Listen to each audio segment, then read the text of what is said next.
അതേ ഉച്ചയ്ക്കത്തെ ചൂട് ചോറിൻ്റെ കൂടെ കഴിക്കാനായിട്ടേ ഒരു അടിപൊളിയായിട്ടുള്ള അയലക്കരുപാട് കറി ഉണ്ടാക്കിയാലോ.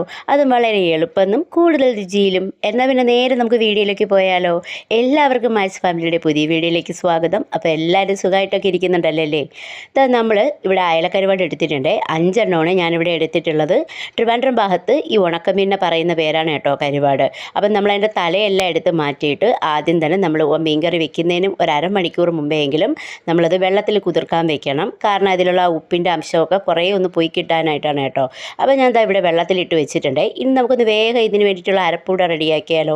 അതിന് വേണ്ടിയിട്ട് നമ്മളിത് ഇവിടെ തേങ്ങ എടുത്തിട്ടുണ്ട്, മഞ്ഞൾപ്പൊടിയും മുളക് പൊടിയും പിന്നെ ഒരു നാരങ്ങ വലിപ്പത്തിലുള്ള പുളിയും കുറച്ച് കുഞ്ഞുള്ളിയും കറിവേപ്പിലയും എടുത്തിട്ടുണ്ട് കേട്ടോ. ഇനി നമുക്കിതിലേക്ക് കുറച്ച് വെള്ളവും കൂടി ഉപയോഗിച്ച് ഇത് നല്ല രീതിക്ക് നമ്മൾ അരച്ചെടുത്ത് മാറ്റി വെച്ചിട്ടുണ്ട് കേട്ടോ. അപ്പോൾ ഇത് നമ്മുടെ അരപ്പ് റെഡി ആയിട്ടുണ്ട്. ഇനി നമുക്കിത് ഈ അയല കരുവാടിലേക്ക് ഇടാൻ വേണ്ടിയിട്ട് കുറച്ച് പച്ചക്കറികൾ നമ്മൾ കട്ട് ചെയ്യുന്നുണ്ട്. അപ്പോൾ അതെന്തൊക്കെയാണെന്ന് നോക്കിയാലോ. ഇതാണ് കേട്ടോ വഴുതനങ്ങ. ഇത് നമ്മൾ ട്രിവാൻഡ്രം ഭാഗത്ത് ഈ നീല കളർ വഴുതനങ്ങനെ കത്തിരിക്ക എന്നാണ് പറയുന്നത്. പിന്നെ ഇത് വാഴയ്ക്ക, അതായത് നമ്മൾ വാഴയ്ക്ക ബജിക്കായ എന്നൊക്കെയാണ് കേട്ടോ ഇത് പറയുന്നത്. ഇത് കാസർഗോഡ് അങ്ങനെ കിട്ടാറില്ല. ഇത് ഞാൻ നാട്ടിൽ നിന്ന് വന്നപ്പോൾ കൊണ്ടുവന്നതാണ്. പിന്നെ നമ്മളിത് എരിവിനാവശ്യമായ പച്ചമുളകും ഒരു പകുതി തക്കാളി എടുത്തിട്ടുണ്ട് കേട്ടോ. തക്കാളി വേണേൽ ചേർത്താൽ മതി. അപ്പം നമുക്ക് ആദ്യം ഇതിൻ്റെ ഇതൊക്കെ ഒന്ന് ക്ലീൻ ചെയ്ത് ഒന്ന് കഴുകി എടുത്ത് വെക്കാം കേട്ടോ. അപ്പം ഞാൻ വാഴയ്ക്കയുടെ തൊലിയെല്ലാം ഒന്ന് കളഞ്ഞിട്ട് നമ്മളിത് ഇവിടെ എല്ലാം ഒന്ന് കഴുകി എടുത്ത് വെച്ചിട്ടുണ്ട്. ഇനി നമുക്ക് ജസ്റ്റ് ഇത് കട്ട് ചെയ്യുന്ന ഒരു ഷേപ്പ് കൂടെ ഒന്ന് കാണാം. അപ്പോൾ ഇത് വാഴയ്ക്ക നമ്മളിതുപോലെ മുറിച്ചിട്ടുണ്ടല്ലോ. ഇതെങ്ങനെ നീളത്തിൽ വേണം ഒന്ന് കട്ട് ചെയ്തെടുക്കാനായിട്ട് കേട്ടോ. അപ്പോൾ അത് ഈ ഒരു ഷേപ്പിലാണ് നമ്മൾ വാഴയ്ക്ക കട്ട് ചെയ്തേക്കുന്നത്. ഇനി നമ്മൾ കത്തിരിക്കയും നമ്മൾ ഇതേ ഒരു ഷേപ്പിൽ തന്നെയാണ് കേട്ടോ. അപ്പോൾ ഇങ്ങനെ നീളത്തിൽ തന്നെ എടുക്കണം. പിന്നെ എല്ലാ ഉണക്കമീനിനും നമ്മൾ ഇങ്ങനെ ഈ വാഴയ്ക്ക ഇത് ഇടത്തില്ല കേട്ടോ. നൊത്തോലിയുടെ ഒക്കെ ഉണക്കമീൻ വയ്ക്കുമ്പോൾ നമ്മളതിൽ സവാളയും ഉരുളക്കിഴങ്ങുണ്ടല്ലോ അതുമാണ് ഇതേ ഒരു ഷേപ്പിൽ മുറിച്ചിടുക. അതാണ് ആ നെത്തോലിയുടെ ഉണക്കമീൻ്റെ ടേസ്റ്റ് കൂടുതൽ. അങ്ങനെ തന്നെ നമ്മൾ ഫൈനലി നമ്മുടെ പച്ചക്കറികളെല്ലാം കട്ട് ചെയ്തെടുത്തിട്ടുണ്ട്. അപ്പോൾ ഈ സമയം കൊണ്ട് തന്നെ ഞാൻ നമ്മുടെ ഉണക്കമീനും ക്ലീനാക്കി എടുത്തിട്ടുണ്ട്. അതിൻ്റെ തൊലിയെല്ലാം കളഞ്ഞ് നല്ല വൃത്തിക്ക് എടുത്തിട്ടുണ്ട്. അപ്പോൾ അത് നമ്മൾ ഈ ഒരു പാത്രത്തിലാണ് കറി വയ്ക്കുന്നത്. അപ്പോൾ അതിലേക്ക് ആദ്യം നമ്മൾ കട്ട് ചെയ്ത് വെച്ചിരിക്കുന്ന വാഴയ്ക്കയും കത്തിരിക്കയും തക്കാളിയും പച്ചമുളകും എല്ലാം ഒന്ന് ഇട്ട് കൊടുക്കാവേ. ഇനി ഇതിലേക്ക് നമ്മൾ അരച്ച് വെച്ചിരിക്കുന്ന അരപ്പൊഴിച്ചിട്ടുണ്ട്. ഇനി കുറച്ച് വെള്ളവും കൂടെ ചേർത്ത് അതെന്താ ഇതുപോലെ ഒന്ന് തവി കൊണ്ട് നന്നായിട്ടൊന്ന് ഇളക്കി കൊടുക്കുക കേട്ടോ. ഇനി ഇതിലേക്ക് നമുക്ക് കുറച്ച് കറിവേപ്പിലയും കൂടി ഇട്ട് കൊടുക്കാം കേട്ടോ.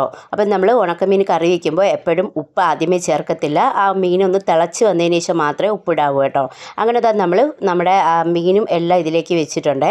എന്നിട്ട് ഒന്നുകൂടെ നമുക്ക് ഇതുപോലെ ഒന്ന് ഇളക്കി കൊടുത്ത് നേരെ ഇതൊന്ന് ഗ്യാസിലേക്ക് വെക്കാം കേട്ടോ. അപ്പോൾ ഇതിലിട്ടേക്കുന്ന ആ വാഴയ്ക്ക വേവാൻ മാത്രമായിരിക്കും കുറച്ച് ടൈം എടുക്കുന്നത്. അപ്പോൾ അത് കണക്കാക്കിയിട്ട് വേണം നമ്മളിതെല്ലാം ഒന്ന് ലാസ്റ്റ് ചെയ്യാനായിട്ട്. അങ്ങനെ നമ്മുടെ മീനൊക്കെ നമ്മൾ അടുപ്പിൽ വെച്ചിട്ടുണ്ട്.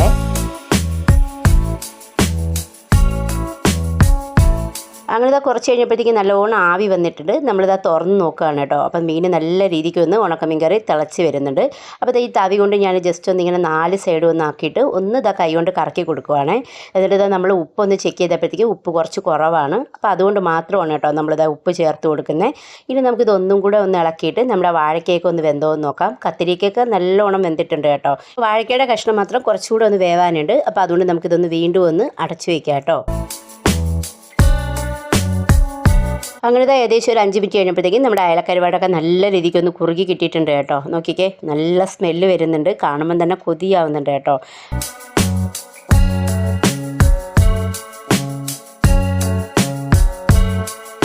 എന്നാൽ പിന്നെ നമുക്കിനി ഒന്ന് ടേസ്റ്റ് കൂടെ ചെയ്താലോ. ഞാനിവിടുത്തെ ചൂട് പച്ചരിച്ചോറിൻ്റെ കൂടെയാണ് കേട്ടോ നമ്മുടെ അയലക്കരുവാട് എടുത്തേക്കുന്നത്.